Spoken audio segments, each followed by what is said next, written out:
Never write or talk about nystagmus. It will lead you nowhere. Nystagmus is an involuntary rhythmic temporal oscillation of the eyes, and you can see it's actually fairly common in the population of life. Common approaches: refer, scan, or better, try to analyze the waveform and then decide if you have to refer. So when we talk about nystagmus clinically, we think about amplitude. How big is it? Frequency. How fast is it? Direction. If it's a jerk nystagmus, which way is the fast phase? Of course, maybe jerk or pendular. Jerk is an involuntary slow phase followed by a corrective saccade. Pendular is two slow phases. Nystagmus can be conjugate or disconjugate, meaning the two eyes do the same thing or not. And then I think about it like this. It's either physiologic, it's congenital, or it's acquired. So some of the common things we see in physiologic nystagmus are fatigue-induced nystagmus, horizontal rotary nystagmus when you look way to the side for 30 seconds or more. Many more people have this. Endpoint nystagmus, again, looking beyond 30 degrees to the side, a few minutes of horizontal nystagmus. Not too complicated, but when I look at nystagmus, one of the things I want to know is it physiologic or pathologic? And so here's a physiologic nystagmus. This is, in other words, a gaze, corrected gaze of open nystagmus. The things I want to look at are, first of all, is it in primary or near primary? And you see this lady's nystagmus is well beyond 20 or 30 degrees of primary. To me, that's a good sign. It's more likely to be physiologic. Then we look and gaze toward the right or to the left. Does it look like it's pretty much the same on both sides? If there's not a big lateral disparity, that's another good sign that it's likely to be physiologic. And how big is it? It's not huge. It's more likely to be physiologic. So when is a gaze of both type of nystagmus bad? Well, it's asymmetric and gaze toward one side or the other. If it's a bigger amplitude, more than 4 degrees, or if it's present in primary within 20 or 30 degrees of primary gaze. So here's another example of a gaze of open nystagmus that is pathologic. And you can see, first of all, it's a lot bigger than the physiologic one that I showed you. And then you'll see it's very asymmetric when gazed toward one side or the other. Much larger. The frequency and amplitude are bigger on one side than the other. Not much going on in left gaze, which is obvious in right gaze. So those are two tip-offs to me that this is pathologic. That doesn't tell exactly what the cause is, but it needs some further thought or further workup. If you had 100 people in a room with nystagmus, most of them would have congenital nystagmus, because 80% of all nystagmus is congenital. And there's 3 types of congenital nystagmus. Now, the common thing that we all call congenital nystagmus is probably not the most acceptable term. You might hear idiopathic infantile nystagmus or infantile nystagmus syndrome, but for people in practice every day, most people still refer to it as congenital nystagmus. And then latent or manifest latent nystagmus or other types of congenital nystagmus. You might hear this referred to as fusion meld development nystagmus, because this type of nystagmus always results from lack of normal binocular input during the critical period of ocular development. So the typical congenital nystagmus or idiopathic infantile nystagmus, this is what we see. First of all, the vast majority of these patients have poor vision in each eye, and it's from bilateral anterior visual pathway disease. Sometimes you'll find it on the eyes and they've had bilateral cataracts or glaucoma or optic neuropathic dysplasia or albinism. Sometimes the eye exam is normal and you have to resort to ERG to make a diagnosis of Leber's amaurosis or achromatopsia or something. But in most cases, congenital nystagmus have bilateral anterior visual pathway disease. Sometimes it's present in birth, sometimes it takes a couple of months to develop. Congenital nystagmus can be jerk or pendular, or it can vary from jerk to pendular over time. Some of the long-term studies show that it's more pendular in younger kids and becomes more jerk as as they get older, usually around 2 to 3 years is when it becomes pretty. It's been intentional before. It's typically conjugate, it's typically horizontal. And sometimes you see a small rotary component, but most of the time the primary component is horizontal. But pure vertical congenital nystagmus can be seen. Probably in all cases of congenital nystagmus, about 5% of it is purely vertical, but it's rare. Convergence, damps it, fixation, brings it out. These patients do not complain of oscillopsia. There are some rare cases where their waveform degenerates or their foveation time changes with age, and they may rarely experience oscillopsia later in life, but for the most part, these patients never complain of oscillopsia, so therefore the complaint of oscillopsia should be a red flag. About half to 2/3 of these patients have a null point, in other words, a direction of oral gaze where the nystagmus is diminished, and they will have ocular torticollis to put their eyes in the direction of the null point. Congenital nystagmus gets better when you're sleeping, or if you're not focusing on something, you're just kind of daydreaming, it gets better. There's a fairly characteristic eye movement recording response with a slow phase gets faster and faster, says it. A velocity increasing slow phase until the fast phase starts. Two-thirds of these patients have so-called inverted OKM responses. In other words, what you induce with the opiate drug is reversed from the way you would typically expect it. And this is something that's never seen in the type of acquired nystagmus, both of these last two things. So here's an example of typical congenital nystagmus. First of all, it's pathological, it's bigger, and it's present in the primary position. You see it's primarily horizontal, it's conjugate, same gaze toward either side. And you'll see we're going to bring a toy to the top of the kid to look at, and you see as he converges to the nystagmus definitely dance. And this is the basis of the so-called convergence, esotropia from congenital nystagmus. And some children will constantly converge to diminish their nystagmus, and the treatment for that is recession of each medial rectus. There are a lot of mnemonics to go along with this. This is one of the ones that I came up with. So think of the characteristics of congenital nystagmus. See, convergence, close to nystagmus less, oscillopsia is absent, and you have a null point. They may have gaze position where the direction is different. If it's latent, you'll see it's conjugate. It improves with convergence. They may have a converted OKM torticollis if there's an alternate symbology statement. They may have latent nystagmus if they've got origins through business. So we're talking about latent or manifest latent nystagmus, which again can be called fusion neural development nystagmus. And this is always interpreted nystagmus.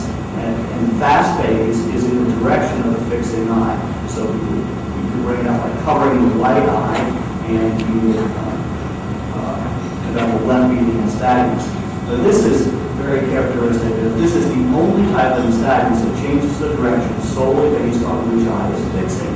If the left eye is fixing, it's a left median nystagmus. If the right eye is fixing, it's a right median nystagmus. And there's no type of acquired nystagmus that ever does this. Development nystagmus cause all these patients have some sort of strabismus or abnormal binocular interaction in the critical period of ocular development. It's called manifest latent nystagmus if one acuity is poor than one eye, so patty, amblyopia, or an acquired problem like retinal detachment or ischemic optic neuropathy later in life, kind of auto-occlusive eye by getting poor vision. In contrast to congenital nystagmus, it has a velocity increasing slow phase. This has a velocity decreasing slow phase. And I realize that most of us don't have eye movement recordings available to us, but if you do, they're happening online.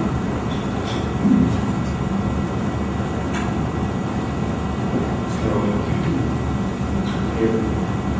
again, what we saw there was a small fluid that's produced, a small fluid of esotropia, small esotropia goes along with fusion neural development. So left median nystagmus there, and that left eye fixes.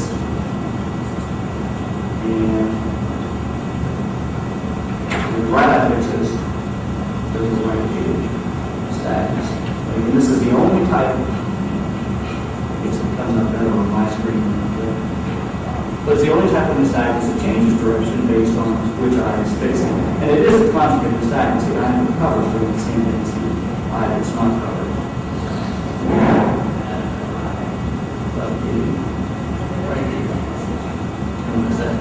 I guess, I'm sorry, this is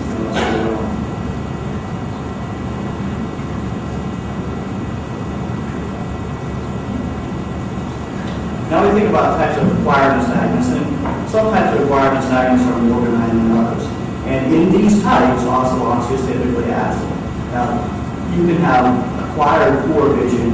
You can get true nystagmus or sort of nystagmoid or oscillations of the eyes secondary to visual loss. And so that doesn't mean you have brain stimulus because that's a sensory phenomenon. You may have heard of Heine-Boschowski movement, sort of a similar philosophy. One eye loses vision for some reason. You have kind of large upward oscillations. And probably the most common of these are isthmus's unions. It's a triad, head nodding, torticollis, and nystagmus. Usually develops between 2 and 18 months of age, very rare after that. The nystagmus is very small frequency, with very small amplitude and high frequency. It can be conjugate or so disconjugate as only in one eye.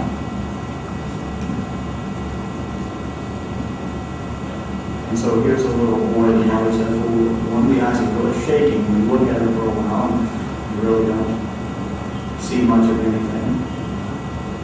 And it can be intermittent. Like I said, but sometimes it's very, very fine. And so the versions look pretty good. There's really nothing obvious here, but in a minute, you'll see what it looks like under magnification. And you'll see it's extremely, extremely small frequency. Very small amplitude and high frequency. You see sort of that very fast shimmering movement. And again, it's usually horizontal, there may be a vertical component, and sometimes it's purely vertical. And again, it may be very disconjugate. We did a large series on this a few years ago. 80% of spasms routines is idiopathic, but 10% were associated with glial disease, intervisual pathway, and 10% were associated with retinal dystrophies. So my approach to these patients is first scan them, and if the scan is normal, watch them. If they're developing normal vision, you don't have to do ERG, but if vision is poor or fails to mature, you should consider the ERG to look for a retinal dystrophy. And as Dr. Barton mentioned, 50% of them have amblyopia or high refractive errors.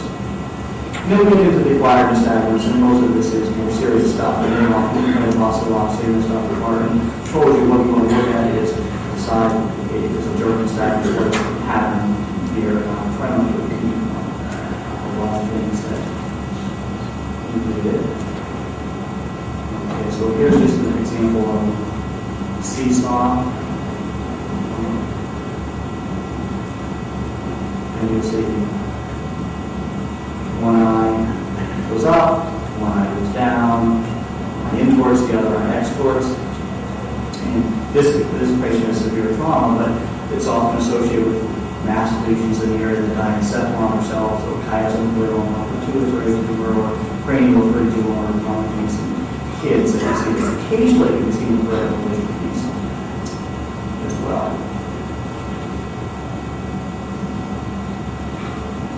Periodic alternating nystagmus. Again, as we learned, changes direction cyclically. And if you read the textbooks, it does say usually the cycle's about 3 to 4 minutes. But there are some reports in the literature I have personally seen cycles that are as long as 7 or 8 minutes. And it can also be very asymmetric, 6 or 7 minutes in one direction and 1 minute in the other direction. And it's very, very important to examine patients that long before you consider any sort of surgery, because any sort of surgical intervention can be very different for PAN as opposed to nystagmus that goes in one direction. And what will happen, which I have done in a case or two by missing PAN, test and wrong sort of procedure, and I thought it was constantly beating one direction, and then all you do is uncover the other direction and cause a large constant phase turn towards the opposite side. And I did with any other lesions of the craniocervical junction. And in children, albinism is a common cause of this. A lot of drugs can cause nystagmus. We've heard a lot about these. They may cause horizontal nystagmus or horizontal torsional or upbeat nystagmus. One of the things you cannot do is correlate the presence or severity of nystagmus with serum levels of these drugs. And then there are some things that look like nystagmus that aren't. We recall nystagmus is either pendular, meaning a slow movement in each direction, or jerk nystagmus, meaning you have a slow movement away from your object of fixation followed by a fast saccade. But these back-to-back saccades are fast movement followed by a fast movement. And depending on the severity of them, we call square wave jerks, which are horizontal with small range of wind, ocular flutter, which is horizontal and constant, and opsoclonus, which is also called saccadomania, which is multi-directional and no intersaccadic interval at all.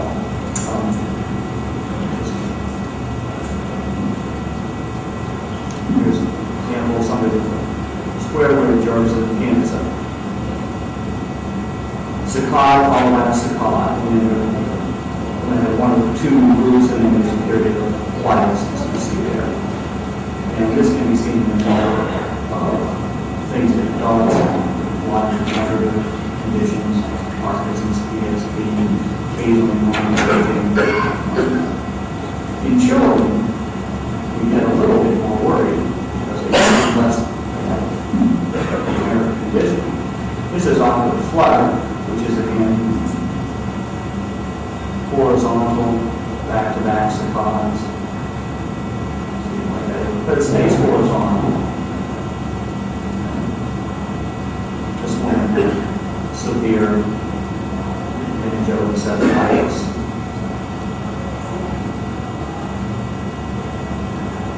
So it is fasting with all that fast movement, staying horizontal. And then opsoclonus or saccadomania, you can see here, these are rapid back-to-back saccades. Truly multi-directional. Now, the pathophysiology of these is really all the same. The cause of our cell imbalance, malfunction. So the important thing to think about is neuroblastoma, because this can be a paraneoplastic effect of an abdominal or thoracic or very occult neuroblastoma. So you don't have to wait until a kid gets opsoclonus or saccadomania to think about what's going on with neuroblastoma. Think about it when you've got flutter or even continued square wave jerks.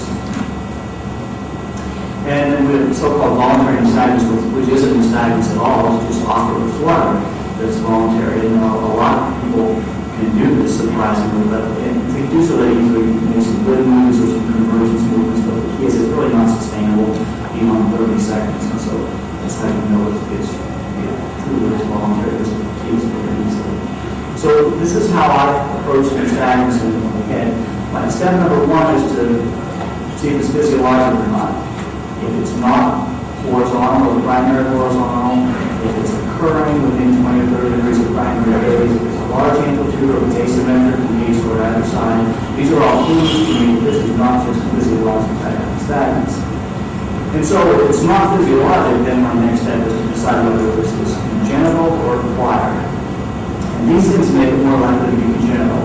Poor vision from birth due to bilateral intervisual pathway disease, absence of oscillopsia, reverse OKM responses, disappearing while asleep, primarily horizontal nystagmus, and if it's a latent type of nystagmus, they've got coexistence through business as well. If it's not physiologic, these things make it more likely to be acquired. Patient complains of oscillopsia, it's present during sleep, it's disconjugate, the primary position is not horizontal, and of course of other neurological signs or symptoms are present. And finally, abdominal line movements and mimic nystagmus, or so-called saccadic intrusions or back-to-back saccades, they are all pathological except for voluntary nystagmus, which is really voluntary ocular flutter.